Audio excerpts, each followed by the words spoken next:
Hi friends, మీ దుర్గాప్రసాద్ని మళ్ళీ వచ్చినాను భయ్యా. మరి ఇది ఖమ్మం రోడ్డు, ఖమ్మానికి 7 కిలోమీటరు. ఇక్కడ చూడండి, నేను ఇక్కడ పెద్ద గుడి ఉంటుంది అంటే పైన, ఇక్కడ కింద బైపాస్ అంటే గుట్ట మీద ఉన్నా నేను పైన. చూడండి ఫ్రెండ్స్, దుర్గామాత గుడి.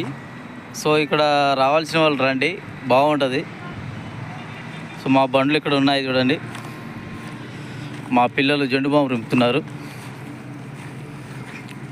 సో ఫ్రెండ్స్, ఈరోజు మా మందుల కులం అంటే మా పరదేశ్ కులంలో ఈ యొక్క దప్పడం కాసుకుంటాం, బాగుంటుంది ఫ్రెండ్స్. మీకు ఈరోజు చూపిస్తారండి.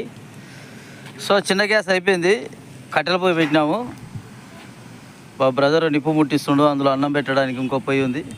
సో ఇక్కడ గుడి ఇది. ఇదిగోండి, పచ్చి చింతకాయలు, టమాటాలు ఇవి ఉడకబెట్టుకోవాలి.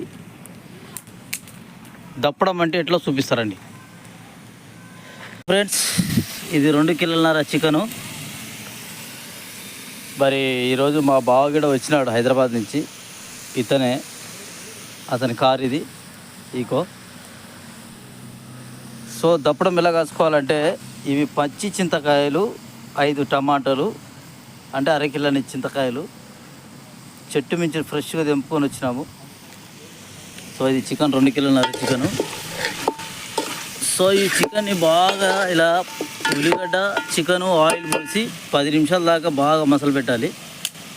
సో ఇలా అయిపోయిన తర్వాత ఏం చేయాలంటే, ఒక పావు కిలో అంటే 2 కేజీలన్నర చికెన్లో పావు కిలో పచ్చిమిర్చి దంచి అందులో వేసి బాగా మసాలా పెట్టేసి, మళ్ళీ తర్వాత ఈ చింతపండు రసం పిసికి ఇది మొత్తం ఇందులో పోయాలి.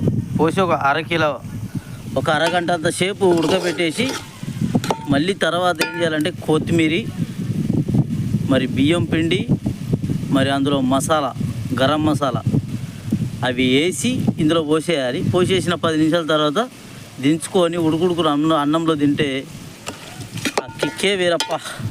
సో ఫ్రెండ్స్, చూసినారు కదా, మరి ఈరోజు గ్యాస్ అయిపోయింది. మరి మా పరదేశ్ పద్ధతిలో దప్పడం కాసుకుంటున్నాము. మరి ఇక్కడ 2 పొయ్యిలు పెట్టేశాము. మరి ఇక్కడ వంట చేసుకుంటున్నారు చాలామంది, చూడండి అదిగోండి, చాలామంది వంట చేసుకుంటున్నారు ఇక్కడ. అక్కడ కోళ్ళు కోసుకుంటున్నారు. ఇక్కడ గుడికాడ స్వామి గారు చూడండి, అదిగోండి అక్కడ కనకదుర్గమ్మ గుడి. చాలా ఎత్తులో ఉంటుంది ప్రదేశం, గుట్ట మీద.